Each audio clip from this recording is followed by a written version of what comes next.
are Mel and Kim Kotur, and this is Rosie, and this is Maisie the puppy, who's always getting into the trouble with the flowers and the plants. That's Maisie. And we're on Arnica Drive in Bozeman, Montana. Well, this is my lucky greenhouse. It actually came free from the neighbors. They had built it, and they decided they didn't want it anymore, and it was out on the street and just right next door, and I brought it in. And it's actually been marvelous. I start my tomatoes in the house right after spring break, and then leave them in the house on under lights for a while. Then I bring them out here to harden them off, and you know, they've never had any problems when I put them in the ground. They've never wilted or looked stressed at all, because this greenhouse gives them enough light and just the right amount of wind exposure to get them firmed up, and they've done great. This greenhouse has also really helped a million times for times when we've gotten hail and things have not gotten hailed on because of the greenhouse. The greenhouse is broken from hail and we've repaired it several times. I keep my tomatoes in self-watering pots in the greenhouse as long as I can, and then when they get too big and they grow up to the top of the little greenhouse, then I will go ahead and put them down in this stairwell. So after the tomatoes have done pretty well in the house starting, I put them in the greenhouse in their little pots, and they harden off. Then I put them in these self-watering containers that I've got hooked up to the drip system. I've got the hoses here hooked up with a little emitter that gives about 2 gallons an hour, and run it for half an hour, so I get 1 gallon a day into these pots, or sometimes a little more than that, and that will keep the pots all watered so we can go camping. Okay, well, this is my tomato bed. It's raised. We built it on the south side of the 2-story house, and there's a retaining wall on that side and this side, and it's sort of like its own little ecosystem. I bet it's probably 10 degrees warmer over here just about year-round. We have 1/4-inch steel hoops over it, and I have a fiber, a cloth insulated blanket that I got from Cashman's, and I put that over it and close the ends in the spring, so I can put my tomatoes in here probably early or mid-May, and they don't freeze, and they get a real nice early start. Okay, so this plant is called a ground cherry. Its genus is the same as a tomatillo, but the species is different.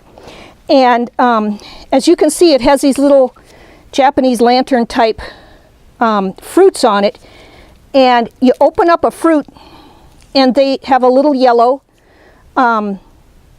mini tomatillo type thing in there that's called a ground cherry. Those, my grandma grew them in Iowa when I was growing up, and she made the most tremendous ground cherry jam. She put lemon peel and lemon juice in with it, and I just loved it.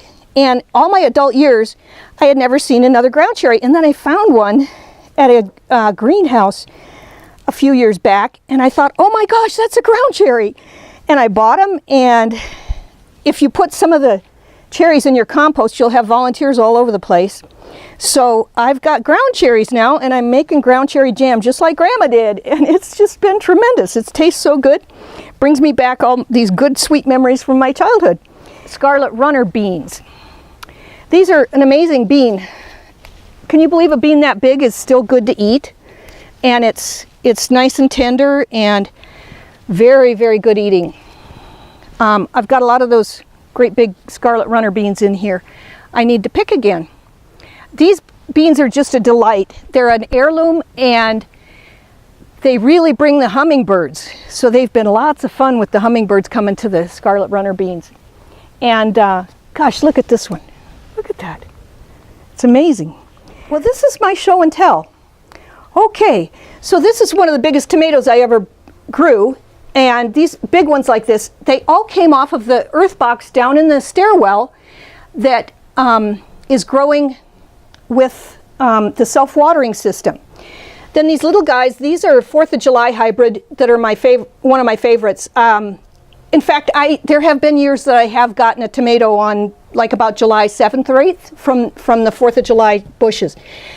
Now, I love the Master Gardener program, but there's one thing that I do not agree with science on, and I'm quite a scientist. I love science. But I do think that if you start your tomatoes early in the house, that they will do better when you get them outside. This little gadget is a biodome. I got it from Parks Seed Company. Another Master Gardener told me about it. This has really been the ticket for me for starting tomatoes, or starting any plants in the house. I used to use Jiffy 7s, and I'd get damping off disease with them. And this is a hydroponic system. You put water down in here. First you bleach the whole thing so that it's not going to have any bacteria. These little guys are a little biodegradable sponge that you soak up and put in there. You put the seeds in there. I've had the best luck, really good germination, and no damping off disease with this. So I thought I'd just mention it because it's really made a difference. A little more about tomatoes. I like to roast my tomatoes. For one, I don't have a lot of freezer space, and I like to freeze them. And so I take these little guys and just cut them in half, put them on a pan like this, roast them in the oven, and get a full pan, probably throw in some basil and some garlic if I want to. It doesn't matter what temperature, whatever you're cooking your dinner with, but you get them roasted down until the juice is kind of syrupy and the tomatoes are sort of looking like they're sun-dried. And I can get a whole pan of tomatoes in about 2 of these little cartons for the freezer. And oh man, when you put that in your spaghetti sauce, ooh, you've got rich spaghetti sauce. So it's possible to make your own self-watering system, sort of like an earth box. What I have done, and there's different ways to do it. There's a lot of different directions online. I like this the best. This is a hydroponic basket that I got from Planet Natural. I cut off the top of it and finish cutting it off here like this. Then I put it down in the bucket and put a screen over it, and the soil sits on top of the screen. You put this pipe down in there to water it so that the water goes down into the water well and the soil sits on top.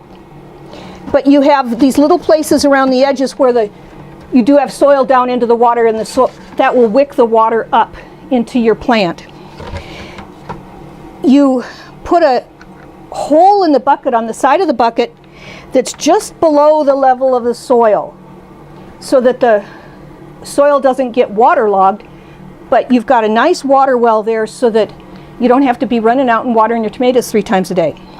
And then when you fill this, you need to fill it with a potting soil, not regular soil from the garden.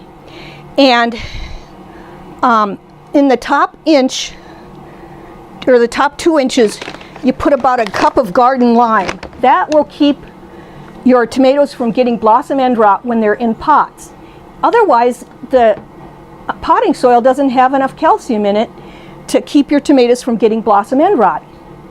And my tomatoes in this system don't get any blossom end rot because there's 2 things that'll cause blossom end rot. Not having enough lime because it's potting soil. Our regular soil in Montana does have enough lime.